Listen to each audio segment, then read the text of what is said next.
L'Agora-MOOC est un projet européen au sens large. D'ici à 5 ans, nous prévoyons de déployer le projet Agora-MOOC dans 32 pays, dont l'Ukraine, avec l'Ukraine en priorité. Et pourquoi l'Ukraine? Parce que nous sommes ici, en Ukraine. Parce que l'Ukraine est un pays européen. Parce que l'Ukraine a fait le choix de l'Europe et qu'elle en paie aujourd'hui le prix fort.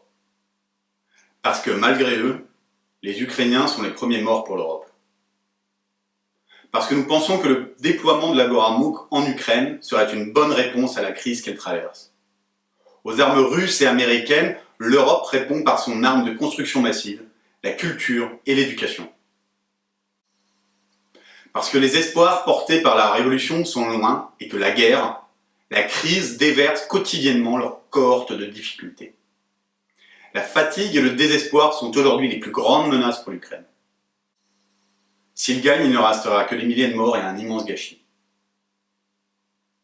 Il est donc impératif de redonner de l'espoir aux Ukrainiens. Et pour cela, il faut que le projet européen se concrétise, se matérialise.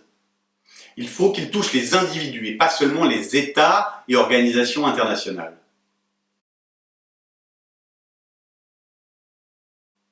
Nous pensons que le fait de délivrer un enseignement européen de qualité, disponible gratuitement pour tous, en ukrainien et en russe, peut sans doute contribuer un peu à redonner du sens au sacrifice des Ukrainiens, à leur redonner l'espoir nécessaire afin de passer cette période difficile.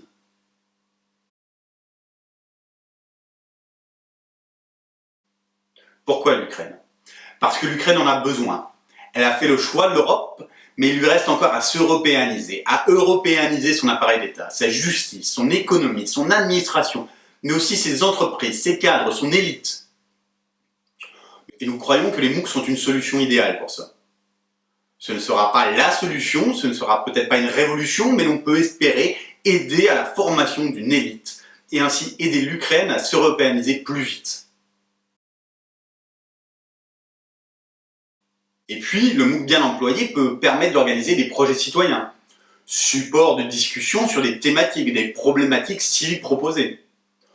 On pense que les MOOC peuvent contribuer au développement d'une sorte d'open citoyenneté. D'autres applications d'open innovation des MOOC permettront de répondre à des problématiques d'entreprise. L'innovation ouverte, l'innovation à plusieurs, permet de répartir les risques, de mettre en commun des ressources. Elle prend tout son sens dans un pays où les besoins sont importants et les moyens rares. Comment financer l'innovation avec des taux bancaires de plus de 30% par an? Eh bien justement avec des techniques innovantes, avec un financement innovant, avec de l'open innovation. Pourquoi l'Ukraine? Parce que les Ukrainiens ne nous ont pas attendus pour développer des programmes d'open innovation, d'open citoyenneté à l'aide d'outils numériques. L'Ukraine est bien positionnée sur les technologies du numérique. Et si l'Ukraine fait partie des premiers pays où sera développé l'Agora-MOOC, c'est aussi parce que l'Ukraine, grâce à ses talents, est vouée à devenir un pays leader dans le domaine de la société numérique. Pourquoi l'Ukraine? C'est parce que l'Ukraine cristallise tous les défis européens, tous les enjeux du projet.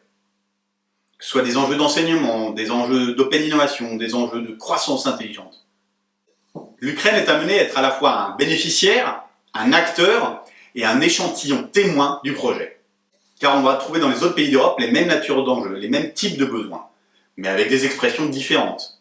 Et c'est d'ailleurs pour ça que la démarche locale de l'Agora-MOOC est pertinente. Aujourd'hui, nous avons fait un tour des enjeux du projet. Demain, nous en ferons plus dans le vif du sujet avec la description du projet Agora-MOOC. À demain!